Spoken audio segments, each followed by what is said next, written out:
हम तो अच्छे भाव से आए हैं, सिर्फ कथा सुनने आए हैं। होटल में बैग छोड़ कर के आए तो कल पैसे चोरी हो गए। तो ऐसा क्यों होता है? हम अच्छे मन से आए और हमारे साथ गलत हो जाता है। मतलब आप ऐसा विचार करते हैं कि जो व्यक्ति गलत मन वाला होता है चोरियां उसी के यहाँ ही होती हैं। आप ऐसा सोचते हैं? ऐसा नहीं है। चोरी तो सबके यहाँ हो जाती है, कभी कभी हमारे यहाँ भी हो जाती है। इसका मतलब ये थोड़ी होता है कि कोई व्यक्ति अगर स्वभाव से, बुद्धि से, विचारों से बहुत पवित्र है तो उसके साथ कुछ अनहित नहीं होता। एक बात बहुत ध्यान से सुनिएगा, सब लोग इधर देखना। अगर व्यक्ति व्यवहार अच्छा रखता है, विचार अच्छा रखता है, बुद्धि अच्छी रखता है, तो ऐसा नहीं है कि सामान्य लोगों की तरह उसके साथ घटनाएं नहीं घटती, घटती हैं। पर सामान्य व्यक्ति को जितनी घटना की पीड़ा होती है, शुद्ध विचार वाले को उतनी पीड़ा नहीं होती, उतना विचलित नहीं होता, इतना व्याकुल नहीं होता। लोग बागों की फ्लाइट छूट जाती है तो रोने लगते हैं एयरपोर्ट पर। हमारी तो अमूमन छूटती रहती हैं, ज्यादातर छूट जाती है, लेकिन विचलित नहीं होते। कई बार कई कथाओं में ऐसा होता है, 7 दिन कथा हुई और 7वें दिन जिन्होंने कथा कराई थी वही अंतर ध्यान हो गए, भाग गए, और पूरी कथा का खर्चा हम करके आते हैं। फिर टेंट वाले खड़े हो गए, महाराज जी हमारा 1 रुपया नहीं दे के गए हैं वो जिन्होंने कथा कराई थी। मैंने कहा भैया ढूंढो खोजो कहाँ है, बोले चले गए। तो फिर सारा खर्चा हम करके आए पंडाल का। बताओ, कथा कराई किसी ने, बुकिंग करी किसी ने, व्यवस्थाएं करी किसी ने, पैसा भुगतान करके आए हम। आज तक हमारी कम से कम 8-9 कथाओं का तो पेमेंट हमसे ही जा रहा है अभी तक। हमने कहा भैया इतने अमीर आदमी नहीं है, धीमे धीमे देते रहेंगे हम भी। तो इसका मतलब ये नहीं है कि आपके विचारधारा और आपका स्वभाव अच्छा है तो आपके साथ कुछ अनहित नहीं होगा। कई बार हमारे प्रारब्ध में जो है वो हमको भोगना पड़ेगा, भले ही हम चाहे कितना शुद्ध जीवन जिए। लेकिन घटने वाली घटना आपको झकझोरेगी नहीं, उस घटना से आप बहुत विचलित नहीं होगे। ये प्रमाण है इस बात का कि आपकी विचारधारा और आपका भाव बहुत शुद्ध है। अब जिनका भी है, इन्होंने तो बताओ व्यास मंच से ही पूछ लिया है, तो सोचो कितने विचलित हो रहे होंगे। लेकिन इनका विचलन ज्यादा है नहीं। क्यों? क्योंकि अगर विचलन होता तो एक ही प्रश्न करते, इन्होंने फिर 3 प्रश्न और किए। इसका मतलब यह कि ज्यादा विचलित है नहीं। दूसरा प्रश्न इन्होंने क्या किया, तो ये जो चोरी हुई है इसको आप लोग, अन्यथा वो जिनका भी हुआ है बहुत परेशान मत होना। हो सकता है कि कोई धन अधिक होगा आपके पास, उसको कहीं आपको सेवा में लगाना था, लेकिन आपने शायद आपसे नहीं हो पाया होगा, इसलिए ठाकुर जी ने ही प्रयास करके निकलवा दिया। किसी के घर में ऐसा विचार कर लीजिए कि बेचारे किसी एक परिवार को 2 समय की रोटी आपकी तरफ से दान हो गई है। ये जिनका है वो कह रहे होंगे रुक जाओ, आपकी होगी चोरी तब पता चलेगा। इसमें दूसरी बात यह है कि इतनी सावधानी रखा कीजिए कि आपकी चोरी ना हो। और भैया एक बात कहें, धन की चोरी हो जाए, संपत्ति की चोरी हो जाए, पर ये मन की चोरी जो संसार करता है ये नहीं होना चाहिए। हमारे मन के कितने सारे चोर हैं।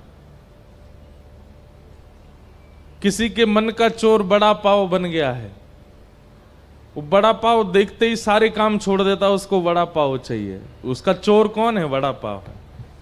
किसी के हृदय का चोर रसगुल्ला है, रसगुल्ला आ जाए सामने तो भाई सारे काम पीछे, पहले रसगुल्ला। ये तो अच्छी अच्छी चीजें बोल रहा हूं मैं, बहुत गंदी गंदी चीजों में भी मन चोर है हमारा। मन चोर नहीं है, मन को चुरा लिया है। किसी के हृदय को पल्ली गली वाली ने चुरा लिया है, वो पूरे दिन वहीं बैठा रहता है, कब निकलेगी बाहर।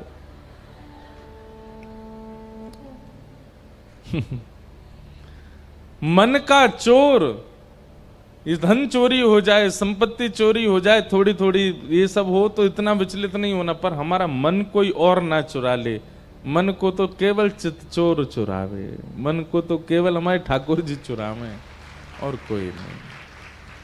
इसकी चिंता रखिएगा। और ये जो भी धन आपका अगर ज्यादा ही धन चला गया है तो आप कथा के बाद जो आयोजक हैं उनको बता देना, अगर उनकी योग्यता होगी तो थोड़ा बहुत व्यास मंच से आपको दे देंगे। इसका मतलब ये नहीं 100 लोग आ जाए बोले हमारी भी हुई है चोरी, दो। दूसरा प्रश्न है आपका, और अभी वृंदावन से लौटे हैं। अब देखो आप ज्यादा विचलित नहीं हो, इसीलिए आपने तुरंत दूसरे प्रश्न में कितनी भावुक बात कही। अभी वृंदावन से लौटे हैं और जैसे ही केलीकुंज वाले महाराज जी को देखा तो धड़कन तेज हो गई। ऐसा लग रहा था कहीं बेहोश ना हो जाएं, और मन में पद गाए जा रही थी जो आप हमेशा गाते हैं। आज भी थोड़ा समय मिले तो गा दीजिएगा। कई जन्मों से बुला रहे हैं, और ये पद गाते गाते ऐसा लग रहा था अब इस जीवन में कुछ बाकी नहीं रहा, अत यहाँ प्राण भी निकल जाए तो कोई गम नहीं है। देखो ये भाव की शुद्धता है। किसी वैष्णव को देख करके, किसी महापुरुष का दर्शन करके, किसी ब्रजवासी का दर्शन करके, और कोई नहीं है, केवल उसके माथे पर तिलक लगा है, वैष्णव भाव है, उसका दर्शन करके आपके चित्त में बहुत प्रेम उमड़ने लग जाए तो समझ जाओ ठाकुर जी आपको स्वीकार कर चुके हैं। इसीलिए ऐसा होता है। हमारे भक्तमाल में एक भक्त की कथा आती है, श्री मधुकर शाह जी। मध्य प्रदेश में एक स्थान है ओरछा। ओरछा में राम राजा सरकार का मंदिर है। आप लोगों के यहां से मध्य प्रदेश थोड़ी दूर है, ज्यादा दूर नहीं है। वहीं मध्य प्रदेश में उत्तर प्रदेश बॉर्डर के पास में, झांसी के पास में ओरछा राम राजा सरकार, वहां के राजा थे श्री मधुकर शाह। उनका ऐसा नियम था, कोई भी तिलकधारी अगर उनको दिख जाता था, कंठीधारी, धोती पहना हुआ, किसी भी रूप में कोई वैष्णव वेश में उनको दिखता था, अपने सैनिकों को उन्होंने आज्ञा दे रखी थी कि कोई भी वैष्णव वेश में दिखे उसको ससम्मान मेरे नगर में लाया जाए। उसको माला पहनाते, तिलक करते, आरती करते, दक्षिणा देते। अपरिचित, जानते ही नहीं है, फिर भी क्यों? क्योंकि तुमने कंठी पहनी है, तुमने तिलक लगाया है, तुमने धोती पहनी है, तुम ठाकुर जी के वेश में घूम रहे हो, इसलिए। ऐसे थे श्री मधुकर शाह जी। एक बार मनचले लोगों ने गधे को पकड़ के उसको तिलक लगा दिया और उसके गले में कंठी माला पहना दी और उसको ओरछा के मार्ग में छोड़ दिया। बोले ये मधुकर शाह राजा जो है, ये बहुत अपने आप को तिलकधारियों को प्रणाम करना, कंठी वालों को प्रणाम करना, ये बहुत अपने आप को बहुत विशिष्ट दिखाता है, इसको प्रणाम करके दिखाए तो माने हम। ये कहता है तिलकधारी कोई भी हो मैं सबको वंदन करूंगा, तो लोग गधा आ रहा है अब तिलकधारी।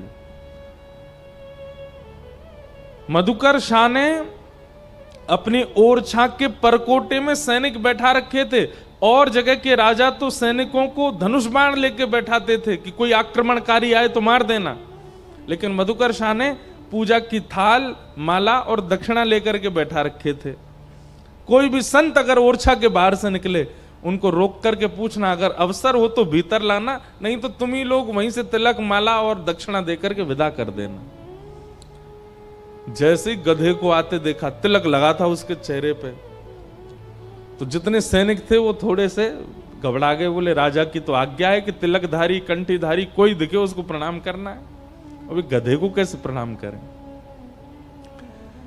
सैनिक गए मधुकर शाह राजा के पास और कहा, राजन आज एक आश्चर्य हुआ है। बोले क्या? और दिन तो मानव तिलक लगा करके आते हैं, कंठी पहन के आते हैं तो हम उनको प्रणाम करते हैं, पर आज एक ऐसा जीव तिलक लगा करके आया कि हम सोच रहे हैं प्रणाम करें कि नहीं। मधुकर शाह बोला कौन है? बोले आप खुद ही चल के देखो। बाहर आकर के देखा तो एक गधा घूम रहा था, घास खा रहा था, उसके तिलक लगा था, गले में कंठी माला थी। मधुकर शाह के नेत्र सजल हो गए, आनंदित हो गया और अपने सैनिकों से बोला, अरे तुमने प्रणाम क्यों नहीं किया? बोले कि महाराज ये तो गधा है। अरे गधा नहीं है तो? बोले आज तक हमने 2 पैर वाले वैष्णव देखे थे, आज 4 पैर वाला वैष्णव आया है, प्रणाम करो इसको। और मधुकर शाह ने अपने सैनिकों सहित प्रणाम किया उस गधे को।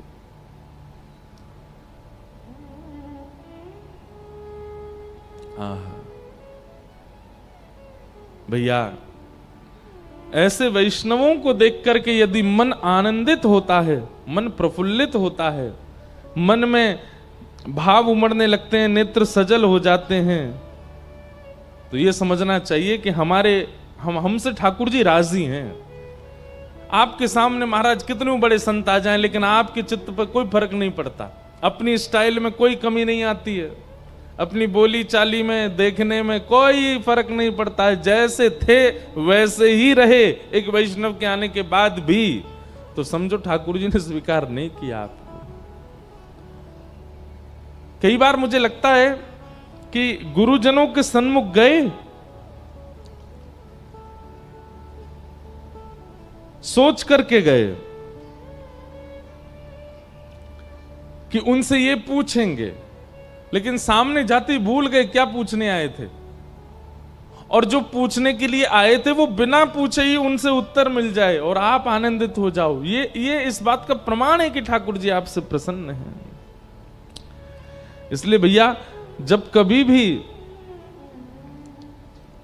किसी वैष्णव का दर्शन करो, आनंदित हुआ करो, प्रसन्न हुआ करो, तो आपके चित्त में जो ये भाव आया है, ये निश्चित ही भगवत कृपा का प्रतिफल है। और फिर इन्होंने तीसरी बात कही, हम सच बताएं तो हम झूठ बोल करके घर से यहां कथा सुनने आए हैं, तो क्या ये गलत है? और एक वैष्णव और ब्रजवासी से शादी करना चाहते हैं, पर घर वाले समाज के पीछे। अब देखो दूसरी बात तो हम नहीं बताएंगे, अभी आपकी शादी का तो मैटर आपके घर वाले जो कहें वो करो, पर कभी कथा में, कभी ठाकुर जी के सत्संग में, दर्शन में यदि झूठ बोल करके जाना पड़े। अब कई लोग कहेंगे बताओ ये सही है कि गलत। अब बताओ, आजकल के बच्चे झूठ बोल करके पीने चले जाते हैं, उसमें कोई गलती नहीं लगती। झूठ बोल करके नशा वगैरह करने जाते हैं, झूठ बोल करके उल्टा सीधा खाने पीने जाते हैं, झूठ बोल करके बच्चे अपने मित्रों के साथ में ऊधम मचाने जाते हैं। उससे तो अच्छा झूठ बोल के कथा सुनने आ जाओ, कोई दिक्कत नहीं है। लेकिन एक बात याद रखिएगा, कभी ना कभी जब लगे कि माहौल ठंडा है घर का, तुम बता देना कि आपको पता है तब हम ऐसे ऐसे बोले थे, तब हम कथा सुनने गए थे। क्योंकि आपका कथा सुनने के पीछे उद्देश्य कृष्ण प्रेम है, और उसमें यदि आपको थोड़ा ऐसा लगता है कि हम कुछ कह दें तो इसमें कोई दिक्कत नहीं है, इसमें कोई अभिप्राय नहीं है। तो ऐसे आपके भाव हैं, अगली बार से ध्यान रखना चोरी ना हो जाए। फिर किन्हीं का प्रश्न है, हमारे घर में कई बार उपहार में भगवान के विग्रह मिलते हैं, पर वह बहुत सुंदर होते हैं, उन्हें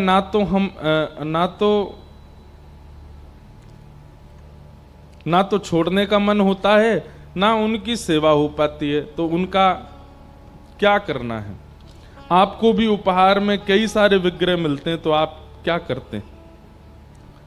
देखिए, पहली बात, हमें तो जितने मिलते हैं हम तो बांट देते हैं।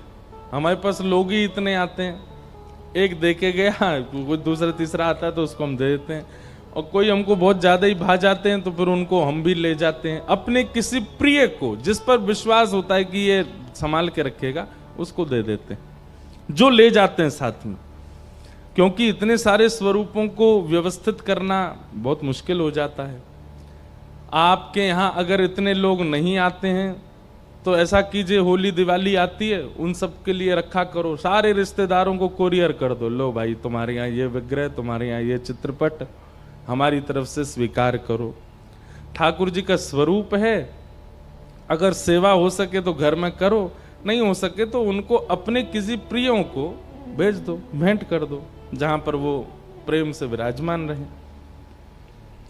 कहते हैं भगवान विष्णु चातुर्मास में निद्रा में रहते हैं, तो फिर श्री कृष्ण का जन्म चातुर्मास के भादों में कैसे हुआ? इसके पीछे की कहानी क्या है? कहानी नहीं, कथा बोलो। दूसरी बात, आपने कहा कि चातुर्मास में ठाकुर जी का शयन होता है, तो फिर भगवान कृष्ण का प्रादुर्भाव कैसे हुआ? हमारी आपकी तरह नहीं सोते हैं ठाकुर जी, मतलब सो गए, अब कोई काम ही नहीं कर रहे हैं, बस पड़े हैं। शयन का मतलब होता है विश्राम। विश्राम मतलब ठाकुर जी किससे विश्राम लेते हैं? सृष्टि का पालन नारायण करते हैं, लेकिन चातुर्मास प्रारंभ होते ही नारायण उस पालन से, सृष्टि के पालन से विश्राम लेते हैं, छुट्टी ले लेते हैं, और उतने दिन महादेव सृष्टि का पालन करते हैं, अपने कार्य से छुट्टी पर रहते हैं। और इसीलिए छुट्टी पर थे, प्रेमियों के लिए कृष्ण बन के चले गए उसी काल में। समझ में आई बात? अगर कोई व्यक्ति रोज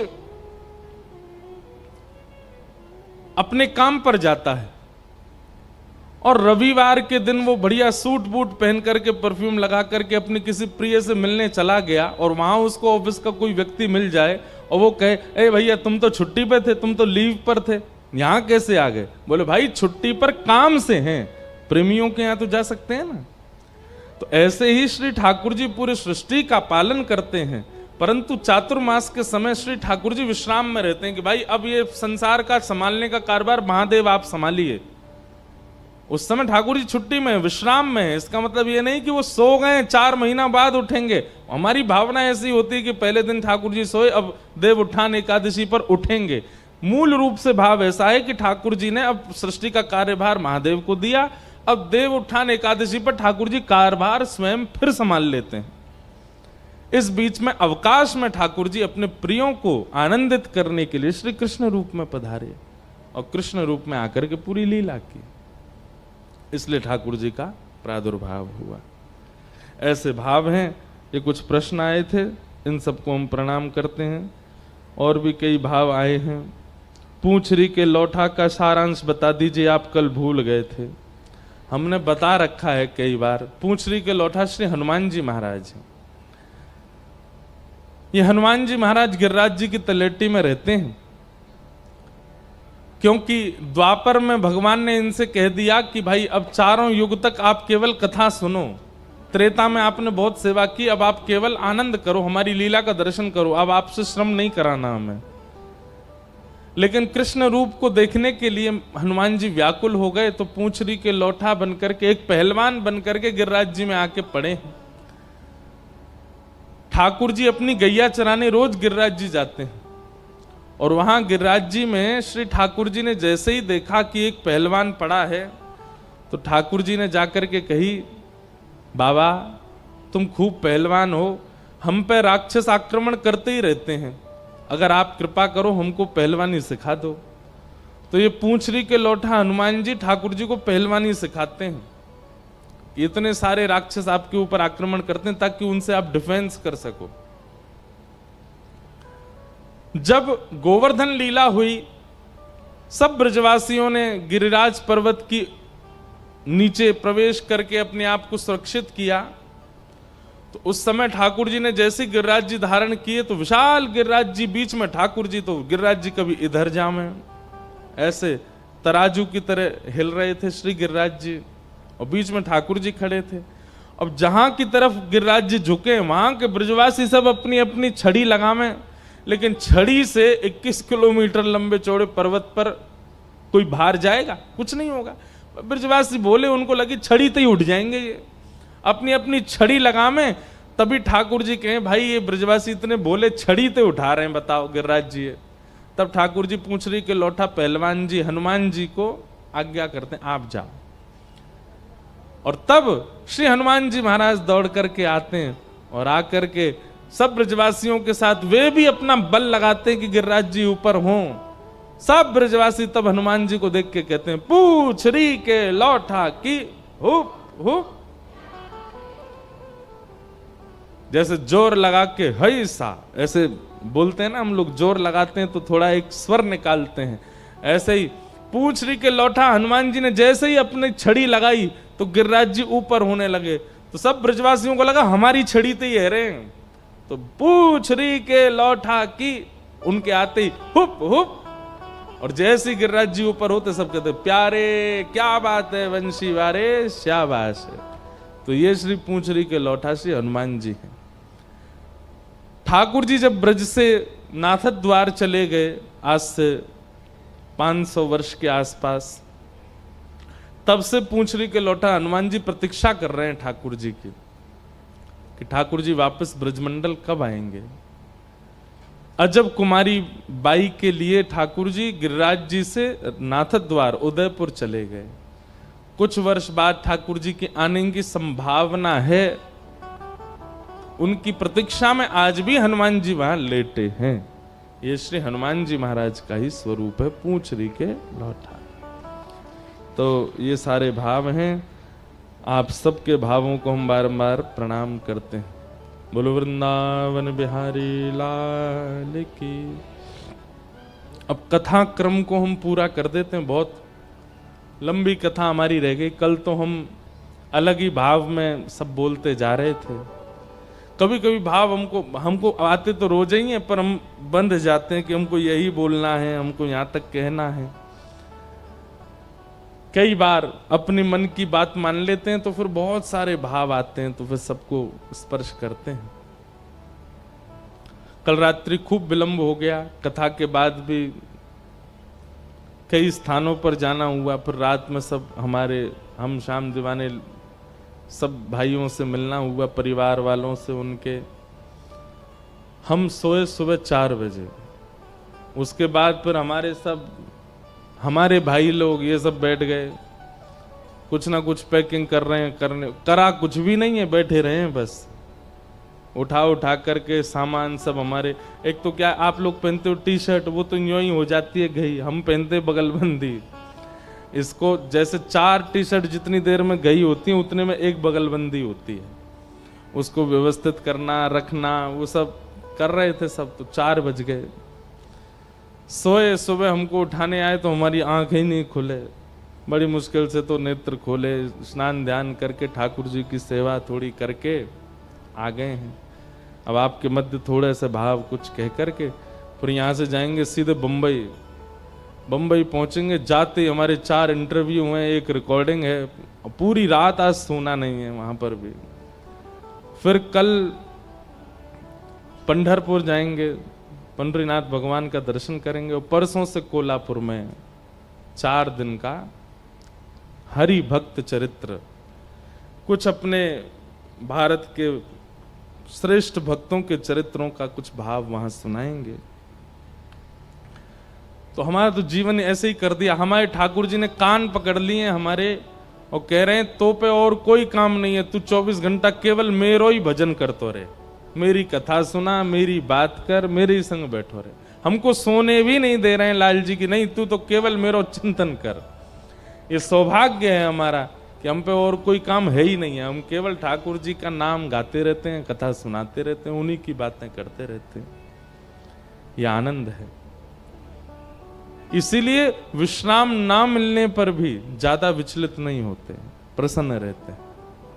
कम से कम संसार के लिए तो समय नहीं है ना। अब 2-2, 2.5, 4-4 महीने हो जाते हैं घर वालों से मिल नहीं पाते, फोन पे ही बात होती है बस। लेकिन कम से कम भोग वृत्ति से तो नहीं घूम रहे ना दुनिया में, भोग तो नहीं कर रहे ना, ठाकुर जी का नाम ही गा रहे हैं, इसलिए अच्छा है। जब तक प्राण है, जब तक युवा अवस्था है, जब तक कर पा रहे हैं। सबकी एक समय की अवधि होती है, हमारे समय की अवधि पता नहीं कब तक है, तब तक हरि नाम में ही ये जीवन निकल जाए, बस यही हमारा भाव है। हरि नाम लेने वाला, हरि नाम लेने वाला, हरि नाम गाने वाला,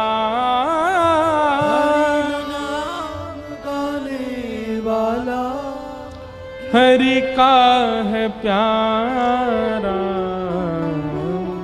हरि का भजन करो, हरि है हमारा,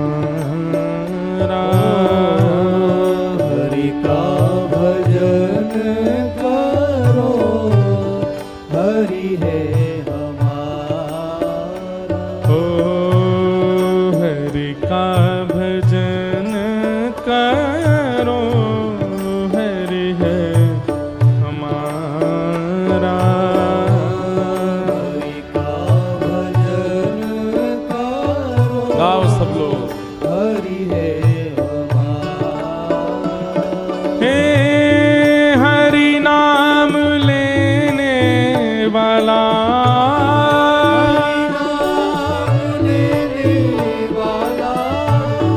हरि नाम गाने वाला,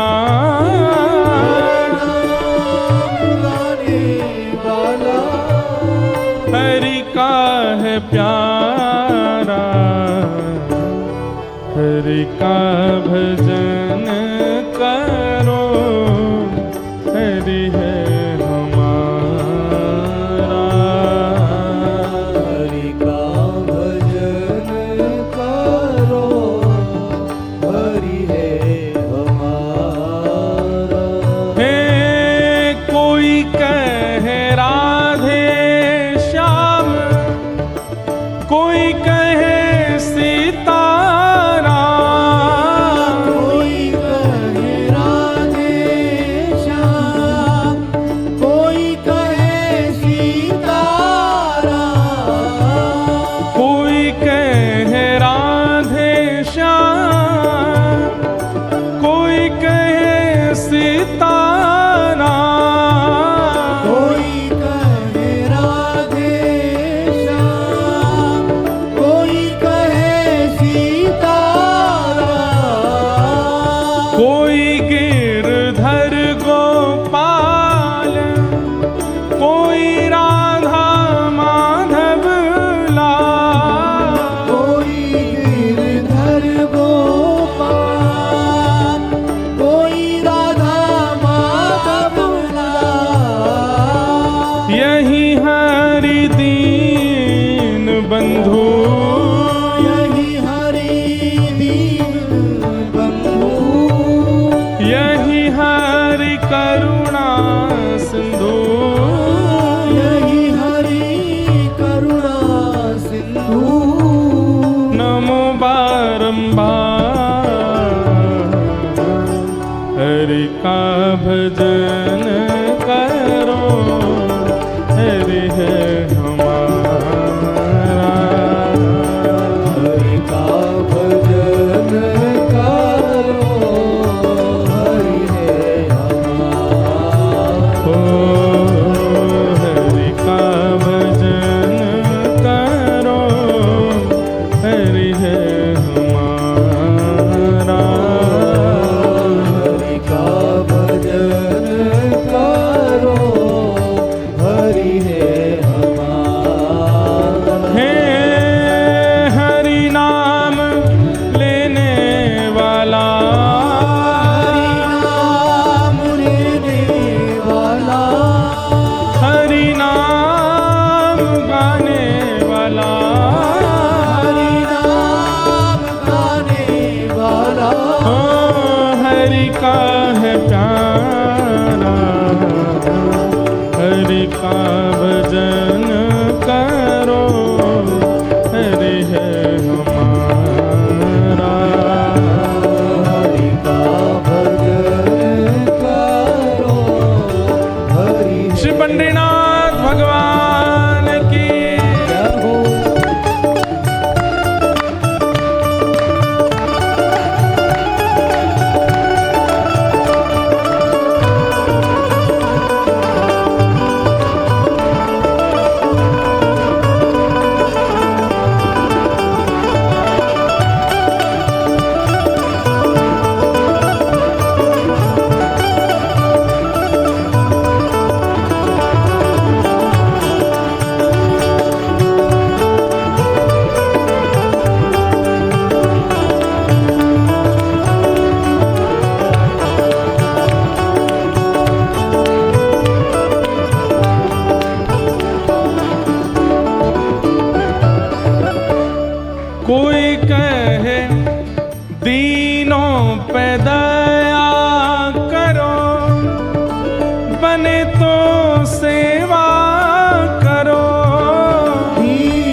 यही भक्ति यही योग, यही भक्ति यही योग, यही ज्ञान सारा। हरि का भजन करो, हरि है हमारा। हरि का भजन करो, हरि है हमारा। हरि का भजन करो, हरि है हमारा। हरि का करताल बजा के गाओ। करो, हरि है हमारा। हे हरि नाम लेने वाला, हरि नाम लेने वाला, हे हरि नाम गाने वाला, हरि नाम गाने वाला। ओ हरि का है प्यारा। हरि का भजन करो, हरि है हमारा। हरि का भजन करो, हरि है हमारा। राम कृष्ण हरि जय जय राम कृष्ण हरि, राम कृष्ण हरि जय जय राम कृष्ण हरि। जय राम कृष्ण हरि जय जय राम कृष्ण हरि, राम कृष्ण हरि जय जय राम कृष्ण हरि। जय जय राम कृष्ण हरि जय जय राम कृष्ण हरि, जय राम कृष्ण हरि जय जय राम कृष्ण हरि।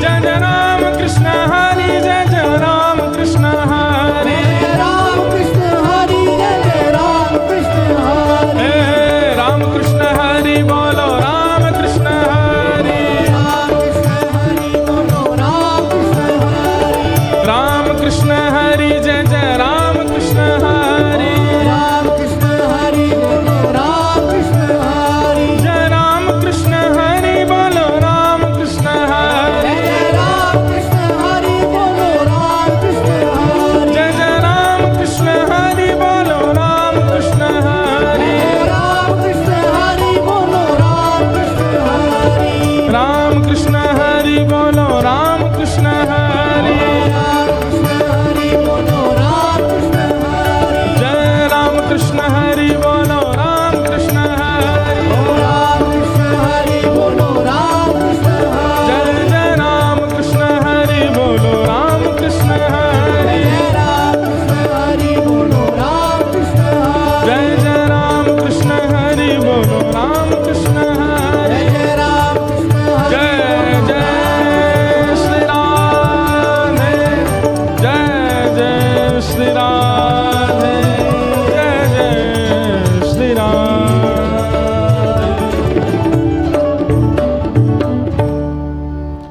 ठाकुर जी ने गिरवार धारण लीला करी। इंद्र ने आकर के ठाकुर जी से क्षमा मांगी और इंद्र की क्षमा के बाद फिर रास लीला का प्रसंग आया। भगवान ने ब्रज की गोपांगनाओं के साथ में रास विहार किया।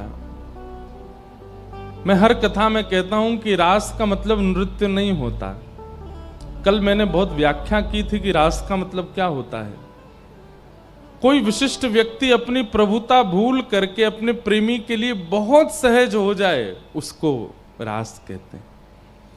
हरि की अत्यंत सहजता अवस्था को, अत्यंत सहज अवस्था को, ईश्वर की अत्यंत सहजावस्था को रास कहते हैं। हम ठाकुर जी का भोग लगाते हैं, ये रस है। हम श्रृंगार करते हैं, ये रस है। हम कथा सुनते हैं, ये रस है। हम वृंदावन जाते हैं, ये रस है। लेकिन ठाकुर जी हमसे भोग बोल करके बनवाते हैं, ये रास है। ठाकुर जी कह के अपना श्रृंगार करवाते हैं, ये रास है। हमें वृंदावन जाना नहीं पड़ता, हम जहां रहते हैं वहीं वृंदावन जैसा अनुभव होने लग जाता है, ये रास है। मंदिर नहीं है, ठाकुर जी नहीं है, लेकिन घर में बैठे बैठे ही अनुभव होने लगता है कि सामने पंडरीनाथ खड़े हैं, चारों तरफ सब वारी लेकर के जय जय राम कृष्ण हरि का कीर्तन कर रहे हैं, ये अनुभव रास है। रस और रास। आपने भगवत प्राप्ति के लिए साधन किए वो रस, और ठाकुर जी ने आपकी प्राप्ति के लिए जो किया वो रास। भैया हम एक बात कहते हैं, हम सब कौन हैं? हम सब हैं गुल्ला। कौन है? गुल्ला। बोलो कौन है हम? गुल्ला। और श्रीमद् भागवत क्या है? रस। अपने अपने सब गुल्लान को या रस में डालो तो कहाँ बन जाओगे? रसगुल्ला। और जैसे ही रसगुल्ला बन जाओगे तो श्री श्याम सुंदर या रसगुल्ला को भोग लगाएंगे। अब हो क्या रहा है कि हम केवल गुल्ला बने हुए हैं, रस डाले ही नहीं रहे भीतर। इसलिए ठाकुर जी हमारा भोग नहीं लगाते। बोले पहले रस तो ला, पहले रस तो आस्वादन कर, पहले रस में स्वयं को डुबो दे। अच्छा, रसगुल्ला देखो कैसा होता है, उसको कहीं से भी तोड़ो वहीं रस मिल जाएगा, पूरा रस से भरा होता है। एक ऐसा नहीं होता कि ऊपर ही ऊपर रस है नीचे रस नहीं है, या उधर रस है इधर रस नहीं है। रसगुल्ला को कहीं से भी घुमाओ, कहीं से भी खाओ, कहीं से भी तोड़ो, जहां से निचोड़ोगे वहीं से रस है।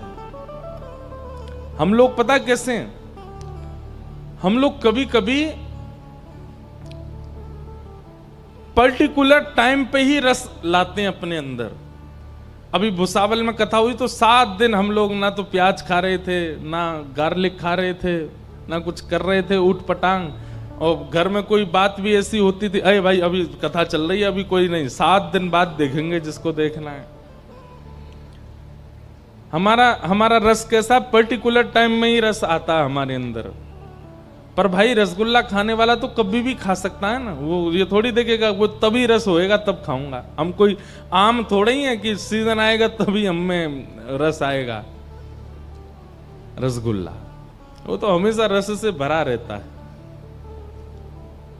हमारे जितने भक्त हैं जिनके हम नाम बोलते हैं, ये सब ऐसे हैं, इनके पास कभी भी ठाकुर जी जा सकते थे। क्यों? ये हमेशा रस में ही भरे रहते हैं। हम लोग पर्टिकुलर टाइम है हमारा, हम तभी रस में रहते हैं, उसके अलावा नहीं रहते। जिस दिन इस भागवत रूपी रस के अपने रोम रोम में इस रस को पिरो लोगे और 24 घंटा फिर रस में ही रहोगे, तो एक दिन रास बिहारी आकर के आपके रस को चखेंगे। वही है रास, वही है रास।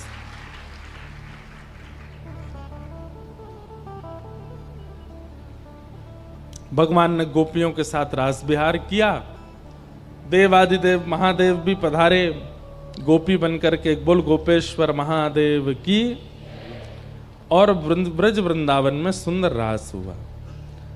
रास के अंतर्गत गोपियों में थोड़ा सा मान आ गया। मान कैसे आ गया? हम बड़ी सुंदर हैं और हमारे रूप पर देखो त्रिभुवन नायक रीझ गए हैं, इसलिए हमारे साथ रास कर रहे हैं। गोपियों के अंदर आए हुए इस मान पर ठाकुर जी बोले, भैया अगर सुंदरता पर रीझ ना होता तो पूतना बहुत सुंदर बन के आई थी, हमने तो उसको देखा भी नहीं। और तुम सब गोपियां मान कर रही हो कि हम तुम्हारी सुंदरता पर रीझ करके रास कर रहे हैं। ठाकुर जी ऐसा सोच करके वहां बीच से अंतर ध्यान हो गए। अब प्रश्न उठता है कि गोपियों के चित्त में मान आया क्यों? बहुत ध्यान से सुनिएगा। ठाकुर जी हमें न मिलते क्यों नहीं है? इतनी सेवा करते हैं, इतनी कथा सुनते हैं, इतना ठाकुर जी का सुंदर भोग लगाते हैं, इतना सब कुछ आनंद ठाकुर जी को कराते हैं, क्यों नहीं मिलते ठाकुर जी?